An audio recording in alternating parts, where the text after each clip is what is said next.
Clyne doctors work alongside real doctors and nurses in some of Northern Ireland's busiest children's wards. Clyne doctors first came to us, we sort of thought, what have we got here? Nobody really quite knew what to expect. But since they've been here over the years, they really have become an invaluable part of our team. The Clyne doctors are fun to be around, and they bring a bit of levity to the situation. They aren't there to perform medical procedures or cure illnesses. Their job is to bring fun and laughter to sick children and make hospitals better places for young patients. The day is very long when they're in the hospital, and it just breaks it up for them and just gives them something, gives them a wee lift as well. I think it's a wonderful service. I think it makes a really big difference to kids being admitted into hospital. There are only 4 Clyne doctors working in Northern Ireland, so finding new Clynes was a priority. There's just not enough of them, unfortunately. These 6 people are hoping to become the new generation of Northern Ireland Clyne doctors. They're put through their paces in an intensive training course because in just 2 months' time, they must be ready for their first ward round. I didn't think it was going to be quite as physical. Maybe it was just my own need to not be quite as physical. We're not necessarily like going, we're clown doctors, no, that's right. but we're ready to go and find out what's happening next. As actors and performers, they aren't easily daunted, but the young audiences they'll face in this job could be their toughest critics yet. Children, harshest audience in the world. And emotions run high as the founder of the Northern Ireland Clyne Doctors moves on to a new challenge. What will I miss? The silliness and the laughter. Can't do it. Can't do it.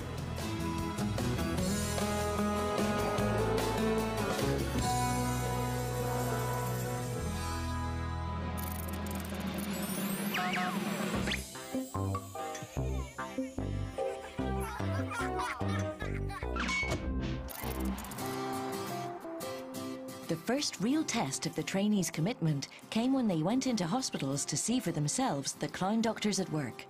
Back at the course with trainer Jan Branch, it's time to reflect on what they saw.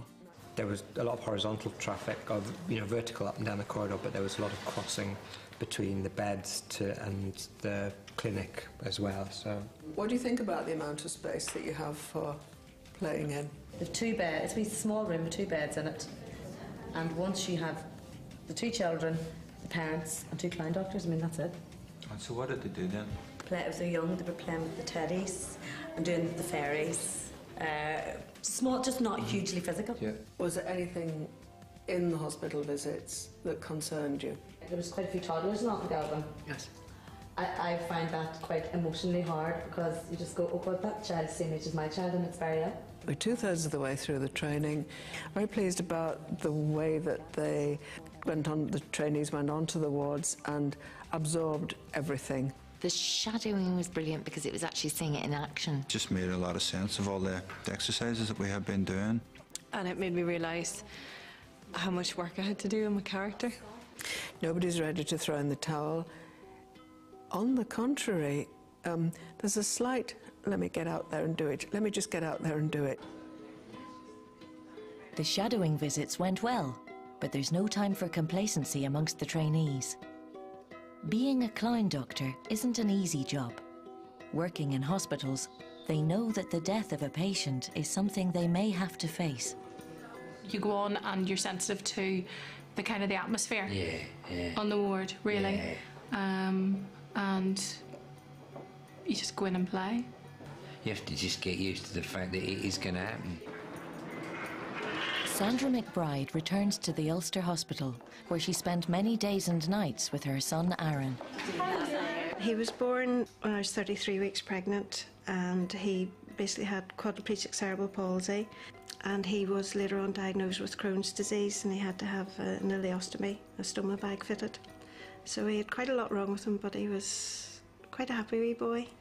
We were told he probably wouldn't make his teenage years, and if he did, he wouldn't get well into his teenage life. So, but you just go along and hope that you get as long with him as you possibly can. Although Aaron's medical condition meant that he spent a lot of his short life in hospital, he was a very special boy who brought joy to all who knew him. He was just such a happy child, despite all his problems.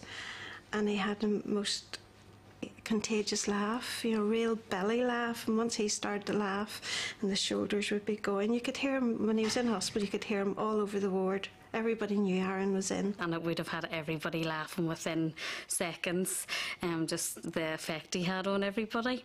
During his many visits to the Ulster, Aaron got to know and love the Clown Doctors. They were a source of great entertainment and fun for him, providing many happy times. Aaron's had a brilliant smiley face, you know, and he would always let you know if he was happy, you know. Yeah. So you'd have him in amongst and a great laugh. Yeah, he had a brilliant laugh, and he was a really sort of radiant kind of face like on him. And he liked rude noises. Yeah, he loved rude noises. You know, he was a bit of a character, you know. You wouldn't forget him easily at all. As Aaron's condition deteriorated, his family had to accept that he wasn't going to get better. He was 12 years old. The last week of his life was very difficult because my husband and I were here every day. We were with him from, well, 24 hours until he passed away. Whenever something like that happens, you will sense the atmosphere feels quite subdued and quieter than usual. You are aware that you still have to continue with your job as best as possible that day. And because some people may react initially, other ones of us, it will take a few days or weeks maybe for us to even cry about a child dying. And just having the Clown Doctors coming into the ward that day, it helps you even just to look, and if you see another child smiling or know that it's given them enjoyment, that's very satisfying to members of staff too. We're informed, and obviously we try to respond as appropriately as we can, and you know, just carry on with what we do unless we're specifically asked not to. The Clown Doctors were on the ward in the afternoon when the undertakers were here to take him away, and they gave him a guard of honour off the ward, which we thought was lovely. And they came to his funeral, which again I just thought was such a fitting tribute to Aaron, because he just loved them so much, you know, and it really touched us. I'll miss him terribly actually, but life must go on, and he wouldn't want us to be sitting moping around the place, so we're carrying on as best we can, without our wee man.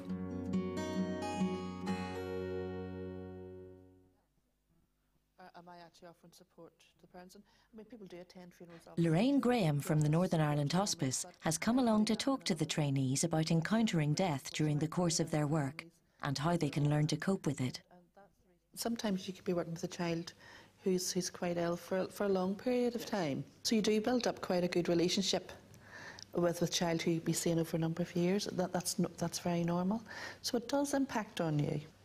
It's knowing where you're professionally, you stop, and then on a personal basis how you cope with that. But you have to maintain the boundaries, and sometimes because of the emotional impact on this type of work, and because it affects us so deeply sometimes, we feel that it's a sign that we're not doing as well as everybody else is doing.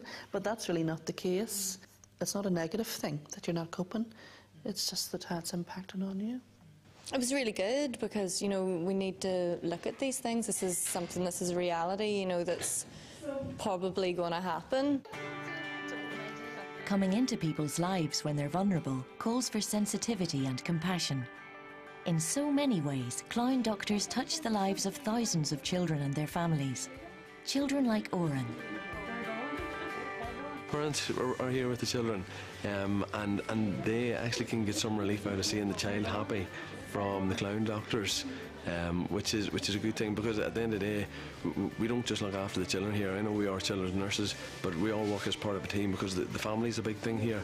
Well, when the seasons come in, like, it's a change of scenery for them, like from the ordinary nurses coming in, and then the rest is clowns, like it lift us morale a bit, like. Breaks up the day, like he keeps pointing at the wee postcard and all of the centre. He knows what day they're coming and all that. When people arrive into the clinic, they can find it somewhat strange. These are more people they've got to deal with, but actually they integrate into the ward very well, and they know when it's their time to go and move aside. So these are professional people. So there's an appearance of chaos, but it's actually not chaotic. I think over the years you can see how they've grown and got more mature and brought more and more to the clown doctrine. Nicest thing anyone said to me all day. This is the first time Emily's been in hospital and she doesn't know what to expect, so the clowns coming in gave her something completely different to focus on and took her mind off, well, the reason why she's here.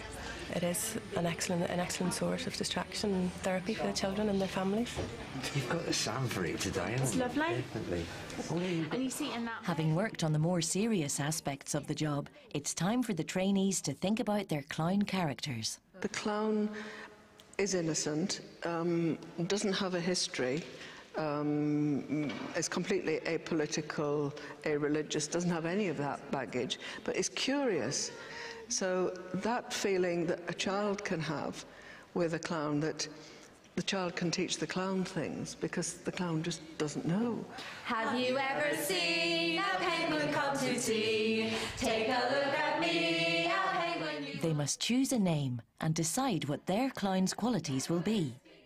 Because they have to live with their characters for the length of their clown doctor careers, they need to be comfortable with their new quirks and traits. I think they've all got their names now. Their personalities are carrying through into the clown doctors. What we've got to do now is just make sure that the costumes fit the characters, and also that each clown doctor knows who the other 5 are. Sometimes inspiration comes from the simplest of things. We were playing a game today just about penguins. It was just about a stance that I did. Were you conscious of the fact you followed, when you were looking at somebody upwards, you followed your nose up? And it was just as simple as that, and it just felt right. I'm looking up and having the nose on.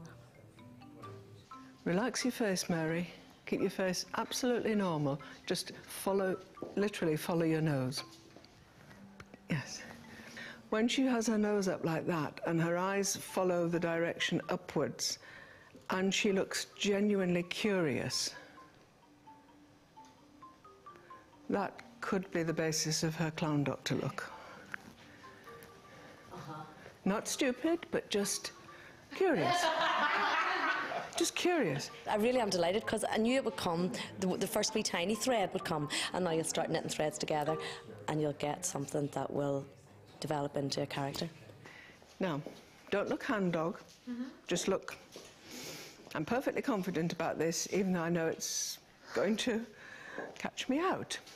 I think that was very interesting today too, that Jan picked out some kind of essence to your character. You know, which sometimes when you're creating a character, very often it can be a very tiny thing that actually informs it. If other people hadn't been there to kind of point certain characteristics, I don't know if I'd have realised that myself.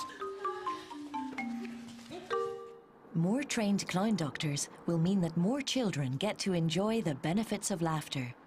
And it's not just children in hospital. As well as their weekly ward rounds, the clown doctors visit Forest Lodge, a respite care unit in Belfast. Here, away from the hectic pace of life in a busy hospital, they spend time with individual children who love getting to know them, and strong bonds are formed.